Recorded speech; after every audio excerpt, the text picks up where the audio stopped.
What's up, guys? We just want to drop by a quick video explaining, just giving a little preview to what the actual video is going to be about. And we just kind of wanted to set the mood for you guys.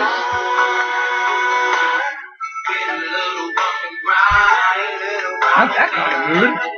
Sorry, I just got a little carried away.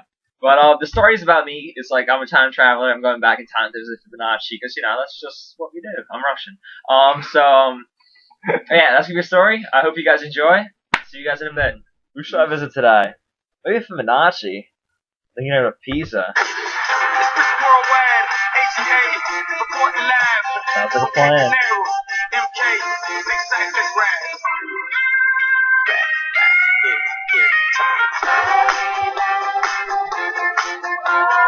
I was flying. Everything was going fine. Until... Boom! Oh no. I'm falling. There's only one thing to do in this situation.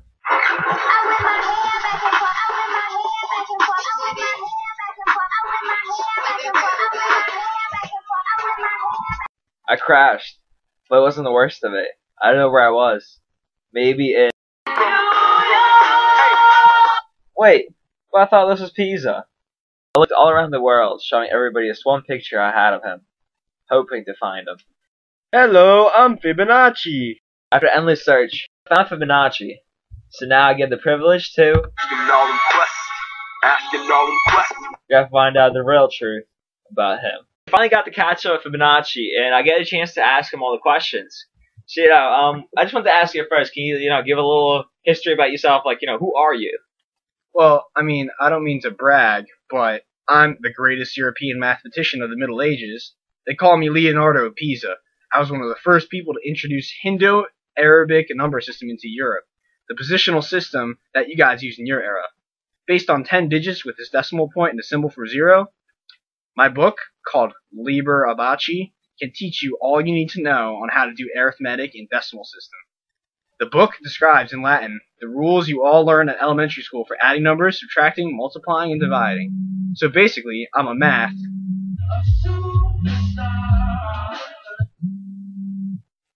Alright, so what about the Fibonacci numbers? How were they, created?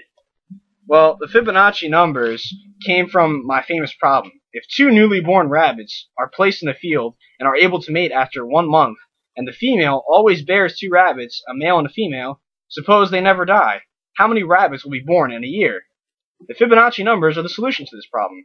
0, 1, 1, 2, 3, 5, 8, 13, 21, 34, and it continues on. Okay, you didn't just come up with that at the top of your head. Like, did you use a recursive formula? Of course. The recursive formula is u sub 0 equal to 0, u sub 1 equal to 1, u sub n is equal to u sub n minus 1 plus u sub n minus 2. Basically, you add the last 2 numbers to get the next number. Alright, so you nerded it up, I get it. What about the golden ratio? How did you get that? The golden ratio is phi, which is basically the limit to my sequence of numbers. You can calculate this the same way you find any other limit.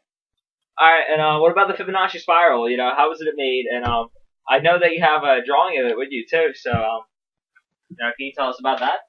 Well, the Fibonacci spiral is in your hand. The Fibonacci spiral is the geometric representation of the answers. So as you can see here, the numbers are graphed on this plane and show the answers in a straight line. So one last question for you, and your spiral and your ratio, it can be found all around us in real life. And I know for example, you have a Nautica shell. Can you tell us about it? Yes, the Nautica shell is a shell that each segment is increased by phi, which is, of course, the solution to my problem with the rabbits. Phi. You got it? Yeah. And of course, the next thing you can find in nature is honeybees. That's right, honeybees.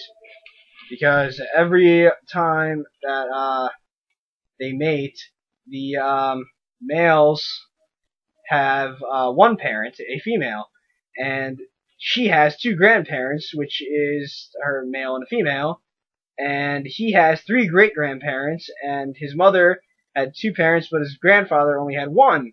So as you can see, the Fibonacci sequence, my sequence, continues in that pattern with the honeybees, and